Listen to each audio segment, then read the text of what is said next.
Function కైనా order చేయండి 8919763872 www.sanatanjal.in. Google, Microsoft లాంటివి అనుకోండి, $1,00,000 కట్టి తెచ్చుకుంటారు వాళ్ళు ఎంప్లాయీస్ని, ఎంతమంది అంటే తెచ్చుకుంటారు. కానీ స్టార్టప్ కంపెనీల పరిస్థితి ఏంటి? అదేనండి, ఇప్పుడు దాన్ని డిస్క్రిమినేషన్ ఎఫెక్ట్ కదా. ఇప్పుడు మీరు పెద్ద కంపెనీస్కు మీరు ఫేవరెటిజమే కదా.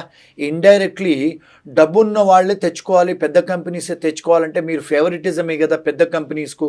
మరి పెద్ద కంపెనీస్కు మీరు ఫేవరెటిజం చేస్తున్నారంటే మీరు బయాస్, ప్రెజుడిసే కదా చిన్న కంపెనీల మీద.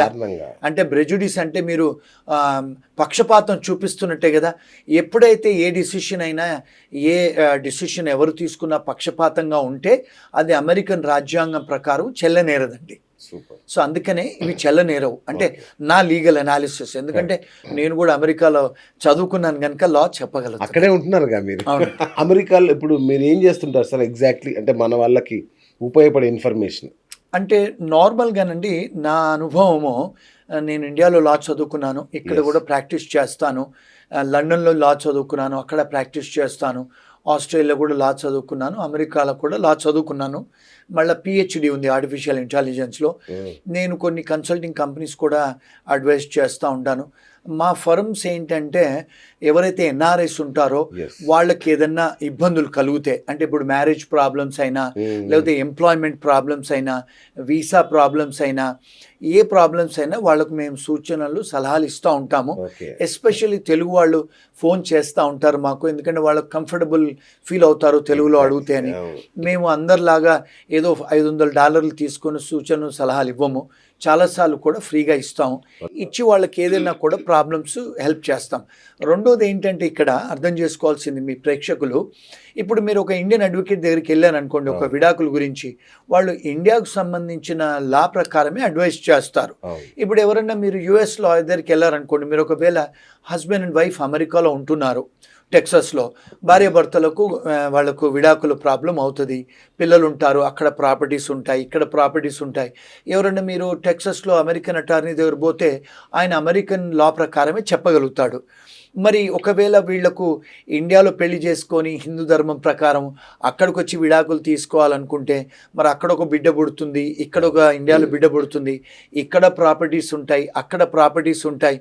మరి ఏ కోర్టులోకి వెళ్ళాలి, ఏ న్యాయశాస్త్రం అప్లికబుల్ చేయాలి, ఇవన్నీ కూడా కాంప్లెక్స్ ఇష్యూస్ అండి. ఇవన్నీ కూడా మేము అడ్వైస్ చేస్తాం. ఎందుకంటే నాకున్న 4-5 దేశాల్లో లా చదువుకున్నాను కనుక అడ్వైస్ చేసి హ్యాండిల్ చేయగలుగుతాం. అంటే ఇవన్నీ క్రాస్ కంట్రీ జ్యూరిస్డిక్షనల్ ఇష్యూస్ అంటారండి.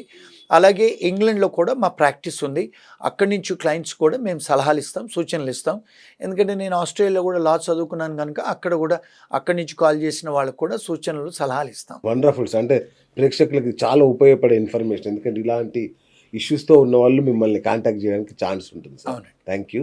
అండ్ ఇంకొకటి సార్, రివర్స్ బ్రెయిన్ డ్రైన్ అంటే అమెరికా వాళ్ళు తెలియకుగా చేశారేమో ఇది అనిపిస్తుంది నాకు. ఎందుకంటే ఇప్పుడు అక్కడ మీరు అట్లా ఇంపోజ్ చేసి ఎవరిని రానియకుండా చేస్తే మళ్ళీ వాళ్ళు వర్క్ అంతా ఇండియాకే పంపిస్తారుగా, ఇది ఇట్లా అవదా? అది అవుతుంది. ఇప్పుడు ఆల్రెడీ చాలామంది వెనక్కి వచ్చేస్తున్నారు. ఇప్పుడు ముందు ఎవరైనా అక్కడ డిగ్రీలు, మాస్టర్స్ చేసిన వాళ్ళు కూడా మనకు అక్కడ ఫ్యూచర్ లేదని చెప్పి గ్రీన్ కార్డ్స్ ఇప్పటికే 20-25 ఏళ్ళు పెండింగ్ ఉంది, ఇంకా డిలే అవుతుంది. రెండోది ఏంటంటే ఇలాంటి పాలసీస్ వచ్చినప్పుడు కంపెనీస్ కూడా హైర్ చేయడానికి ఉండదు, ఎందుకంటే వాళ్ళ దగ్గర అంత ధనం ఉండదు, డబ్బు ఉండదు.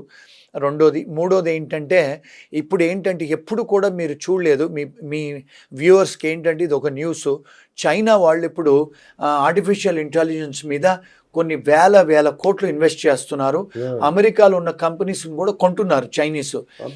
ఎప్పుడు కూడా చైనీస్ ఇండియన్ హైటెక్ ప్రొఫెషనల్స్కు వర్క్ పర్మిట్స్ ఇచ్చిన దాఖలా లేవు. ఇప్పుడు చైనా వాళ్ళు ఇప్పుడు మన ఇండియన్స్ను ఇన్వైట్ చేస్తున్నారు, జాపనీస్ ఇన్వైట్ చేస్తున్నారు, జర్మనీ వాళ్ళు ఇన్వైట్ చేస్తున్నారు. మన యంగ్ ఇండియన్ ప్రొఫెషనల్స్ని వాళ్ళు వర్క్ పర్మిట్ చేసి పిలుస్తున్నారు వాళ్ళు. అంటే చాలామంది ఇప్పుడు అవుట్ సైడ్ అమెరికా ఆలోచిస్తున్నారు ఇప్పుడు. So that is going to be a reverse brain drain. డెఫినెట్గా జనాలు బయటి కంట్రీస్కి ఆలోచిస్తున్నారు ఇప్పుడు. అంతే కదా సార్. అట్లాగే సార్, ఇప్పుడు ఓపీటీ మీద ఉన్న విద్యార్థులు కానీ, స్టూడెంట్స్ కానీ, ఈ కుటుంబ సభ్యులు H4 మీద ఉన్న కుటుంబ సభ్యులు కానీ, వీళ్ళ పరిస్థితి ఏంటి సార్? వాళ్ళకి ఇబ్బంది కదా, ఎందుకంటే ఆటోమేటిక్గా ఉద్యోగాలు తగ్గిపోతున్నాయి, ఆటోమేటిక్గా అవకాశాలు తగ్గిపోతున్నాయి. వీళ్ళ పరిస్థితి ఏంటి? చాలా ఘోరమైన పరిస్థితి అండి. ఇప్పుడు కదా? ఏంటంటే ఇంతకుముందు ఉద్యోగాలు పోయిన తర్వాత 60 డేస్లో ఇంకొక ఎంప్లాయర్ని ఎత్తుక్కోవాలి. ఇప్పుడు ఏం చేస్తున్నారు ఇమిగ్రేషన్ వాళ్ళు, 60 రోజులు ఎవరికైతే ఉద్యోగం లేదని వాళ్ళకు తెలిస్తే వాళ్ళకు నోటీసులు పంపిస్తున్నారు, నోటీస్ టు అపియర్ అని. అంటే వాళ్ళను రిమూవల్ డిపోటేషన్ చేయడానికి వాళ్ళు నోటీసులు వస్తున్నాయి. అంటే ఇప్పుడు భయంకరమైన టైం ఇది. అంటే ఒకవేళ భర్తలకు నోటీసులు వస్తే భార్య పిల్లల్ని కూడా డిపోటేషన్ చేస్తారు. సో ఈ మధ్యకాలంలో మా ఆఫీస్కు చాలా కాల్స్ వస్తున్నాయి అలాంటివి. సో అందుకని జాగ్రత్తగా ఉండాలి.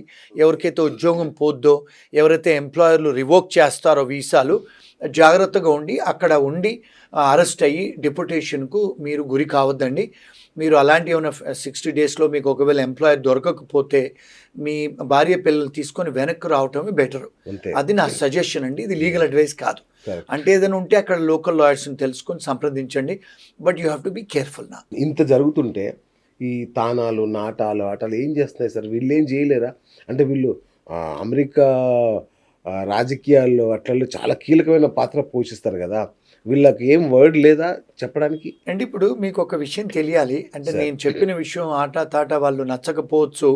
వాళ్ళు ఎవరు కూడా అమెరికన్ పాలిటిక్స్లో వీళ్ళు లాబీయిస్టులు కాదండి. లాబింగ్ అంటే ఏంటంటే వాషింగ్టన్ డీసీలో కూర్చొని పెద్ద పెద్ద కంపెనీస్ లాబింగ్ చేస్తారు గవర్నమెంట్ ఆఫ్ అమెరికాకు. మన ఆటా తాటా వాళ్ళు ఆనవాళ్ళు వీళ్ళెవరు కూడా పొలిటికల్ లాబీయిస్ట్ కాదు. వీళ్ళు ఎంతసేపు సినిమా యాక్టర్లు పట్టుకురావటం, వీళ్ళంతా పెద్దవాళ్ళతో ఫోటోలు దిగటం, వాళ్ళు తెలుగు అంటే పండుగలు సెలబ్రేట్ చేసుకోవటమే కానీ ఎవరన్నా తెలుగు వాళ్ళు కష్టాల్లో ఉంటే ఆ డెడ్ బాడీస్ను పంపించడమే కానీ అలాంటివి చేస్తారు. వీళ్ళు పొలిటికల్ ఏం ఇంటర్ఫియరెన్స్ ఉండదండి. వీళ్ళు లాబింగ్ చెయ్యరండి మన వాళ్ళు ఎవరు. Okay. ఇప్పుడు రీసెంట్గా చూస్తే చాలా మటుకు తానాలు అవన్నీ కూడా ఇప్పుడు ఆడిట్లోకి వస్తున్నాయి. చాలా కుంభకోణాలు జరుగుతున్నాయండి. సార్, వీళ్ళు ఎవరు కూడా ఏం చేయలేరండి. వీళ్ళు ఇప్పటికి అందరికీ ఉన్న ఒక పెద్ద డౌట్ ఏంటంటే, ఇప్పుడు అమెరికాలో H1B వీసా మీద ఉన్న ఒక వ్యక్తి ఇండియాలో తల్లిదండ్రులకి అనారోగ్యం చేసింది, ఏదైనా ఎమర్జెన్సీ వర్క్ పడింది, రావచ్చా లేదా? వస్తే మళ్ళీ వెనక్కి పోవచ్చా లేదా? రావచ్చండి. దీని మీద ఇంకా చాలా మందికి డౌట్ ఉంది. రావచ్చు పోవచ్చండి. కానీ వాళ్ళకు ఒక క్లయింట్ ఉంటేనో లేకపోతే నిజంగానే ఉద్యోగం ఉంటేనే, వాళ్ళకి నిజంగానే పేరోల్ నడుస్తుంటేనో, వాళ్ళకి అవన్నీ లెజిటిమేట్గా ఉంటే వెళ్ళొచ్చండి, రావచ్చండి. ఓకే. డెఫినెట్గా ఎయిర్పోర్ట్లో సెకండరీ ఇన్స్పెక్షనో ఫస్ట్ ఇన్స్పెక్షన్లో అడుగుతారు. అడిగినప్పుడు వాళ్ళు కన్విన్స్ చేయగలిగితే I don't see any problems అండి. అంటే ఇప్పుడు వాయిదా వేసుకోవాల్సిన అవసరం లేదు టూర్ని. లేదండి. అంటే జాబ్ లేకపోతే మాత్రం రావద్దు ఇంకా. జాబ్ లేకపోతే వస్తే కష్టం అండి, మళ్ళీ వెనక్కి రాలేరు. ఇప్పుడు రీసెంట్గా కొంతమంది పంజాబీ వాళ్ళు ఇంతకుముందు పొలిటికల్ అసైలం ఫైల్ చేసుకొని గ్రీన్ కార్డు తెచ్చుకున్నారు. Okay. తెచ్చుకొని వాళ్ళు మీరు పొలిటికల్ అసైలం అంటే ఏంటండి, మీ దేశంతో మీకు ఇబ్బంది ఉంది అని మరి గ్రీన్ కార్డు తీసుకొని మీరు అమెరికన్ సిటిజన్స్ కాకముందు దయాభిక్ష ధర్మం, దయాభిక్ష దయాభిక్ష. మరి మళ్ళీ ఇండియాకు మీరు ఫ్యామిలీని అటెండ్ చేసుకొని వెనక్కి వస్తుంటే ఎయిర్పోర్ట్లో వాళ్ళని అరెస్ట్ చేసి మీకు దయాభిక్ష అని చెప్పి మా దగ్గర గ్రీన్ కార్డులు తీసుకున్నారు, మరి ఇప్పుడు మీరు ఇండియాలో భయం లేదా, మరి ఎందుకు వెళ్తున్నారని చెప్పి అరెస్ట్ చేసి కుటుంబాన్ని వెనక్కి పంపిస్తున్నారు. బా. ఇవన్నీ కూడా మీడియా వాళ్ళు ఏం చేసి వంకరగా చెప్తారండి, కానీ Okay. అసలైన విషయాలు చెప్పరు. సో మేమంటే అక్కడ రోజు చూస్తుంటాము. Correct, correct. మా ఆఫీస్కు బోల్డని కాల్స్ వస్తూ ఉంటాయి. నేను నా అనుభవం ఒక 35 ఏళ్ళు న్యాయం వృత్తిలో ఉన్నాను కనుక నాకు తెలుసు కనుక నేను చెప్పగలుగుతానండి. ఇప్పుడు ఇంకా కళలు కంటూనే ఉన్నారు చాలా మంది. కళలో ఇంకా ఆశ ఉంది, మనం అమెరికా పోతాము అని. మరి H1B వీసాల సంగతి ఏంటి సార్? కొత్తగా యూత్ ట్రై చేయొచ్చా, లేదంటే స్టే వచ్చే వరకు ఆగాల, అసలు ఆలోచనే మానేయాలా? చేయొచ్చని నేను అనుకుంటానండి. ఓకే. ఎందుకంటే వాళ్ళు ఏమన్నారంటే ఇప్పుడు స్టూడెంట్ వీసా నుంచి H1 చేసుకునేటోళ్ళకి ఇది అప్లికబుల్ కాదు. అచ్చా. కానీ ఏమంటున్నారంటే బయట దేశం అంటే వేరే కంట్రీస్ నుంచి ఇక్కడి నుంచి ఎవరైతే కౌన్సిలేట్ అప్రూవల్ తీసుకొని Sir. లోపలికి వచ్చే వాళ్లకు $1,00,000 అది ఒక ఫీ సర్చార్జ్ పే చేయాలని అంటున్నారు. సో అక్కడున్న స్టూడెంట్స్కి నేనైతే ఇబ్బంది అవుతుంది అని నేను అనుకోను.